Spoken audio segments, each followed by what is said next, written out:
At the family party, my parents forced me to hand over the keys to my penthouse in front of 30 guests. When I refused, Dad slapped me so hard that one of my earrings flew off. I walked out, took out my phone and pressed the button. 30 minutes later, a woman entered the hall. "You have 5 minutes to," she said. "My name is Jenna Brooks, and at 32 I thought I had seen it all until my sister's birthday party turned my world upside down. I walked into the party expecting nothing more than cake and casual chatter. Instead, I was blindsided with public humiliation.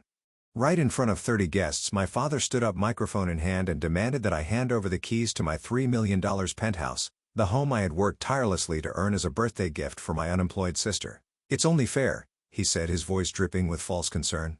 The room went dead silent, every pair of eyes fixed on me.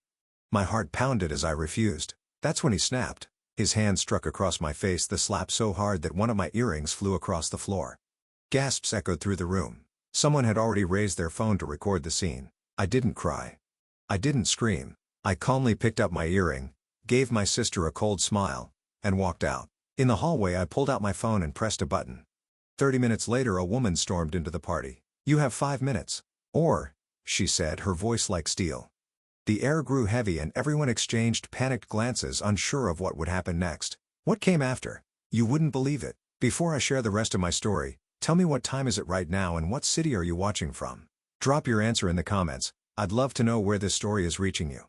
That evening, I stepped into my parents' luxe home in Atlanta for Tara's 35th birthday party. The place screamed wealth, marble floors, floor-to-ceiling windows, a skyline view that could make anyone jealous. My father had gone all out, hiring a private chef and a string quartet with crystal chandeliers casting light over the catered spread. I'd chipped in $200-300 for vintage wine and another $500 for the chef. Not a word of thanks. Instead, my mother breezed past me, fussing over the dessert table like I was invisible. As guests arrived, I scanned the room. My older sister, the guest of honor, floated in, wearing a designer dress, her laughter loud and carefree. My parents beamed, calling her the star of the night despite her being 35 and jobless for years. "She's just finding her path," my mother said to Aunt Nancy, who nodded like it was gospel. Meanwhile, I stood there, the 32-year-old CTO of a tech startup, my penthouse worth $2 million, and felt like a stranger. Dad pulled Tara into a hug, praising her charm, her grace, qualities I apparently lacked, because I chose a career over a husband. The comparison started early. "If only you were more like your sister," Mom whispered when I offered to help with the guest list. "Less ambition, more warmth." It stung, but I swallowed it. Aunt Nancy chimed in, her voice sharp. "All that tech stuff, does it make you happy, Jenna? Or just rich?" Uncle George laughed, sipping my wine, and said she's too busy for a family. Even Cousin Tyler, barely 30, smirked. "What's the point of a fancy job if you're alone?" The room buzzed with their judgment, each comment a jab at my choices. I tried to blend in, making small talk with neighbors and family friends.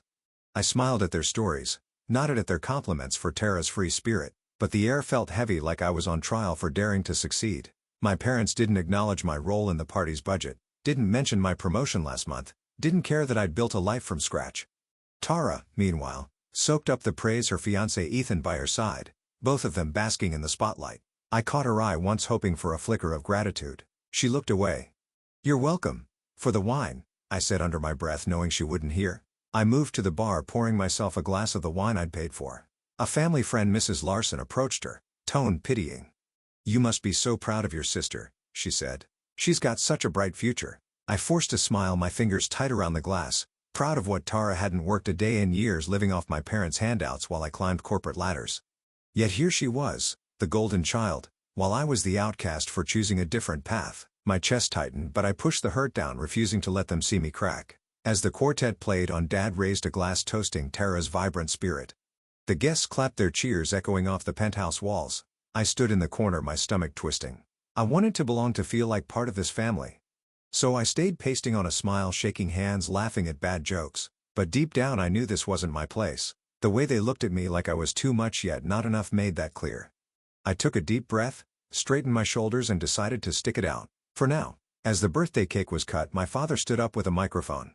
The room quieted, the string quartet pausing mid-note. Dad's smile was wide, almost theatrical, as he raised his glass. "Tonight we celebrate my daughter's 35th birthday," he said, his voice booming through the penthouse. "And I have an announcement.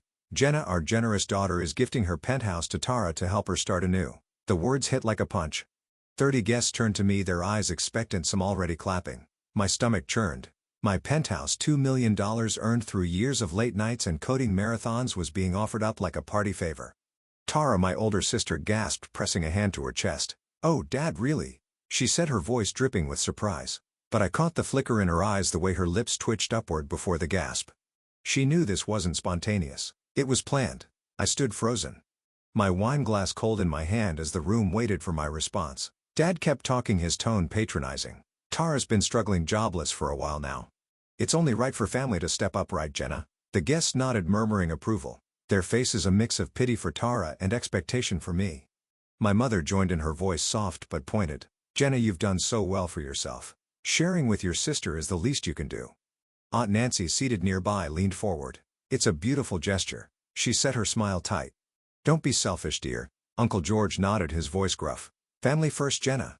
You don't need that big place all alone." The pressure was suffocating, their words piling on like weights. I glanced at Tara's fiancé Ethan, who avoided my eyes, sipping his drink. The room felt smaller, the air thick with judgment. I set my glass down, my hand steady despite the rage building inside. "No," I said, my voice clear, cutting through the murmurs. The guests froze, their applause faltering. Dad's smile vanished. "What did you say?" he asked, his tone sharp. I straightened, meeting his gaze. "I'm not giving up my penthouse. I worked for it. Every dollar, every late night, every pitch meeting, that's mine. Tara's struggles aren't my burden." The words hung in the air, raw and unapologetic. Tara's face crumpled, but I saw the calculation behind her teary eyes. She wasn't hurt. She was angry I'd called her bluff. Mom stepped forward, her voice rising. "Jenna, how can you say that? Your sister needs help." Aunt Nancy gasped, clutching her necklace. "That's so cold," she said, loud enough for everyone to hear. Uncle George shook his head, muttering, "Ungrateful." The guests began to whisper, their voices a low hum of shock and disapproval. A woman I barely knew, Mrs. Carter, leaned toward her husband, saying she's always been too independent. Another guest, a family friend, added, "Poor Tara, stuck with a sister like that." The judgment was palpable, each word a needle pricking my resolve. I kept my chin up, refusing to crumble. "I've supported this family," I said, my voice steady but louder now. "I paid for half this party, wine chef, everything. But my home? That's not up for grabs." The room grew quieter, the whispers sharpening. Dad's face reddened, his grip on the microphone tightening. Tara sniffled, dabbing her eyes, but I wasn't fooled. She'd known this was coming, had probably rehearsed that tearful look. Mom's eyes darted between us, her expression a mix of panic and anger. "Jenna, you're embarrassing us," she hissed, but I didn't back down. I'd spent years proving myself, building a life they refused to respect. This was my line in the sand. The tension crackled, the guests shifting uncomfortably in their seats. A few pulled out their phones, their fingers hovering over screens, ready to capture whatever came next. I felt their eyes, their judgment, but also a strange sense of freedom. For the first time that night, I wasn't trying to fit in. I was standing up for myself, and it felt right. But the air was electric, charged with the weight of what I'd just done. Dad stepped closer, his jaw tight, and I braced myself for what was coming. The room went quiet as I stood my ground. My father's face twisted, his eyes narrowing to slits. "You're defying me," he barked, stepping closer, the microphone still clutched in his hand. Before I could respond, his hand swung fast and heavy, striking my cheek with a sharp crack. The pain seared through me, my head snapping to the side. My pearl earring flew off, skittering across the floor, glinting under the chandelier's light. Gasps erupted from the 30 guests, their murmurs replaced by stunned silence. I touched my cheek, the heat spreading under my fingers, but I didn't flinch. A young man, one of Tara's fiancé's friends, fumbled with his phone, the red dot of a live stream blinking on his screen. "This is unreal," he muttered, angling the camera toward me. The other guests stared, some frozen, others whispering furiously. Tara's eyes widened, her hand covering her mouth, but I saw no tears, just a flicker of satisfaction. Mom stepped forward, her voice trembling. "Jenna, apologize to your father," she demanded, as if I'd been the one to strike. I ignored her. My gaze locked on the earring, now resting near a table leg.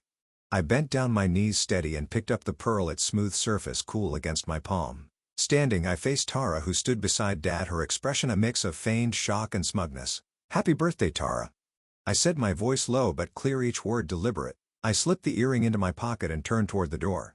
The guests parted, their whispers trailing me like a shadow. "She's walking out," one said. After that, another hissed. I didn't look back, the weight of their judgment couldn't touch me anymore. In the hallway, the penthouse's heavy door clicked shut behind me, muffling the chaos inside. My cheek still throbbed, but my heart was steady. I pulled out my phone and dialed my best friend, Kayla Morgan. She answered on the first ring. "Jenna, you okay?" she asked, her voice sharp with worry. I leaned against the wall, the marble cold through my dress. "Dad just slapped me," I said, my tone flat but my hands shaking. He demanded I give Tara my penthouse. I said no and he. My voice caught the sting of betrayal sharper than the slap. Kayla's breath hitched. He did what she snapped. In front of everyone I nodded though she couldn't see me and recounted the scene: the public demand, Tara's fake tears, Mom's accusations, the guest stares. Kayla listened, her silence heavy with anger. You don't deserve this. She said finally, you've carried that family for years and this is how they repay you. I closed my eyes, her words anchoring me. She paused, then added, you need to call Margaret, your grandmother will shut this down. I opened my eyes, a spark of resolve igniting. Kayla was right. Grandma Margaret, my grandmother, had always seen through my family's games. At 80 she held the family's financial strings, her sharp mind unyielding. Do it, Jenna, Kayla urged. She'll back you. I scrolled through my contacts, my thumb hovering over Margaret's name. The hallway was silent, the distant hum of the party barely audible. I pressed the call button, my heart pounding but certain. My fingers trembled, but I felt a strength I hadn't known before. The line rang once, twice, then clicked. Jenna, Grandma's voice was steady, expectant. I took a breath, ready to tell her everything. 30 minutes later the apartment door swung open. Grandma Margaret strode in, her silver cane tapping the floor with commanding rhythm. At 80 she still carried herself like a queen, her sharp eyes cutting across the room. The guests froze, whispers dying instantly. I stood at the back, my cheek still burning, watching as her presence swallowed the noise into silence. Daniel, she said, her voice low but edged with steel. Explain why you dared to lay a hand on my granddaughter. My father's face drained of color, the microphone nearly slipping from his grip. The room held its breath. Margaret didn't wait for an answer. She raised her cane, pointing toward the floor. You have 5 minutes to find the earring, if not I'll handle this myself. A jolt rippled through the guests. They exchanged uneasy glances. Tara dropped to her knees, scrambling across the floor, her designer dress dragging. My mother clutched my father's arm, eyes wide with panic. Mother, please, she stammered, but Margaret lifted her hand, silencing her. Aunt Nancy and Uncle George stood rigid, their earlier smugness gone. I watched, my heart steady yet heavy, as Margaret turned to address the crowd. Jenna is the only one I trust, she declared, her voice carrying through the room. She built her life with her own hands, no excuses, no handouts, unlike some of you. Her eyes speared my father, then my mother, then Tara, who froze mid-search, her face twisting. Daniel, you run a company but can't run your family fairly. Susan, you coddled Tara into uselessness, and Tara. Her voice dropped, not with kindness. You've taken enough from your sister. Gasps erupted, phones lifted, capturing every word.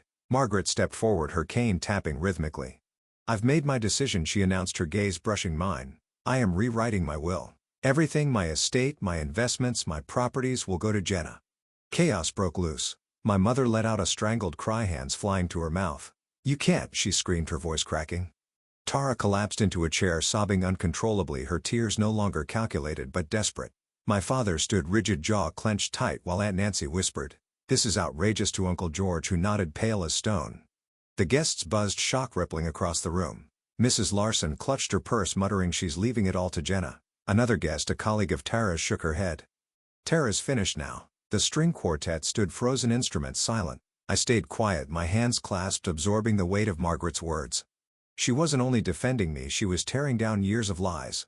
Our eyes met and she gave me a small nod, fierce yet proud. Tara's sobs grew louder. "Grandma, please," she begged, voice breaking. "I didn't mean for this." Margaret's expression didn't falter. "You meant every bit of it," she replied coldly. "You knew your father's plan and you let it happen." My father stepped forward, his voice trembling. "Mother, you're overreacting. Jenna's fine, she's strong." Margaret's eyes narrowed.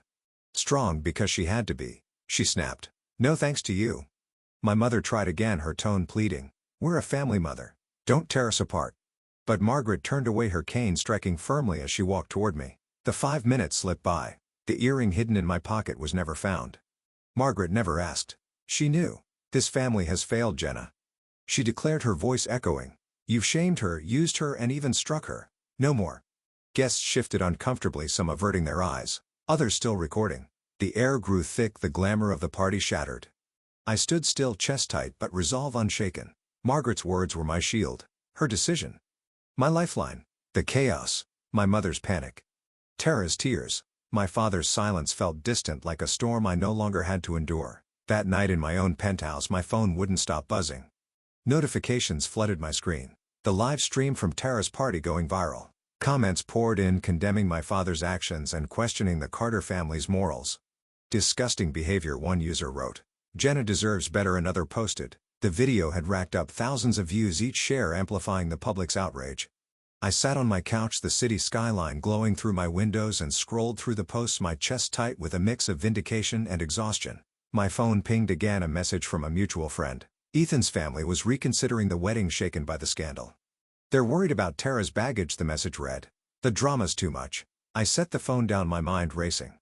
Tara's engagement, her one anchor, was slipping away because of her own family's actions. Part of me felt a flicker of pity, but it faded fast. She'd stood by while Dad humiliated me, her silence as damning as his hand. The doorbell rang sharp and insistent. I opened it to find my father and mother standing there, their faces drawn. Dad's shoulders slumped. His usual confidence gone. "Jenna, we need to talk," he said, his voice low. Mom nodded, her eyes red. "We're sorry," she added, her tone pleading. The pressure to support Tara, it got out of hand. I crossed my arms, my jaw tight. Their words felt hollow, rehearsed. "You think an apology fixes this?" I asked, my voice steady but cold. "You demanded my home, then struck me in front of everyone." Dad flinched, but Mom pressed on. "We're family, Jenna, we made a mistake." I shook my head, my resolve hardening. "Your mistake cost me my trust," I said. "You chose Tara over me again and again. I'm done." Dad's face reddened, but he didn't argue. Mom reached out, her hand trembling, but I stepped back. "Please, Jenna," she whispered. I closed the door, their silhouettes fading through the frosted glass. My heart pounded, but I felt lighter, like a weight had lifted. I wasn't their pawn anymore. Kayla arrived an hour later, her expression fierce as she hugged me. "You did the right thing," she said, settling onto the couch. "They don't get to walk back what they did." I nodded, pouring us both coffee. "The internet's tearing them apart," I said, showing her the posts. Kayla scanned them, her lips curving slightly. "Good. Let them face the consequences." She set the phone down, her gaze steady. "You're stronger than they'll ever be, Jenna. Cut them off for good." Her words sank in, solidifying my decision. I'd spent years trying to earn their respect, but no more. My phone chimed again, this time an email from Grandma Margaret. I opened it. My breath catching. "Jenna," it began. "My decision stands. The will is being redrafted, naming you as my sole heir. You've proven your worth not just to me but to yourself. Stay strong." I read it twice, the words grounding me. Margaret's trust was a lifeline. A validation of everything I'd fought for. Kayla squeezed my hand, her smile warm. "She's got your back," she said. I nodded, my eyes stinging but my heart firm. The family I'd clung to was gone, but I was ready to move forward alone. I felt a quiet peace knowing I'd chosen myself at last. 3 months later, I stood in my penthouse watching Atlanta's skyline. The city lights sparkled, a quiet reminder of everything I'd built. Last week I'd been promoted to Chief Technology Officer at my company, my name etched on a glass award for innovation in AI. The ceremony had been packed, colleagues cheering as I accepted the honor, my heart swelling with pride. I'd worked for this night's coding until dawn, pitches that won $1 million contracts. This was my victory, earned through sweat and determination, not handed to me. News of my family's downfall trickled in through mutual contacts.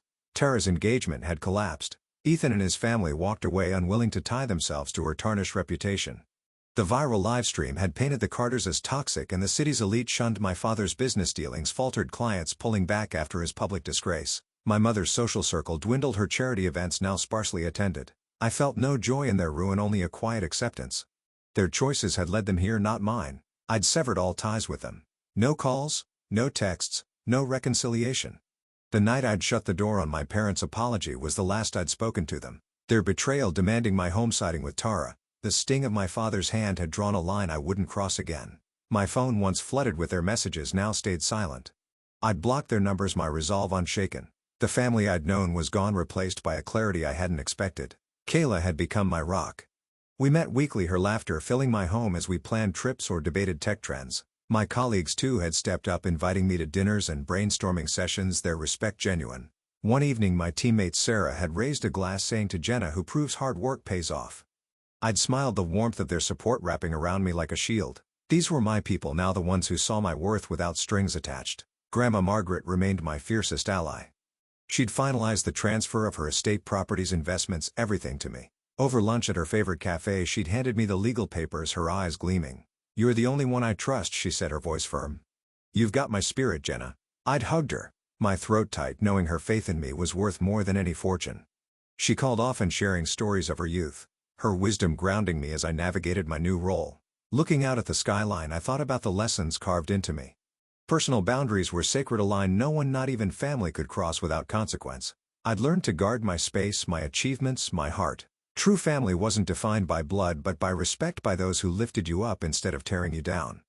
Kayla's loyalty, my colleagues' camaraderie, Margaret's trust. These were the bonds that mattered. I'd spent years seeking approval from people who never valued me. Now I valued myself. I turned from the window, my award glinting on the shelf. The penthouse, once a battleground, was now my sanctuary. I'd made it mine, not just with my name on the deed but with the life I'd built. The past 3 months had shown me who I could be: strong, independent, unapologetic. I picked up my phone, texting Kayla about our next meetup. As I hit send, a calm settled over me. The Carter's drama was behind me. My future, bright and unshackled, stretched ahead.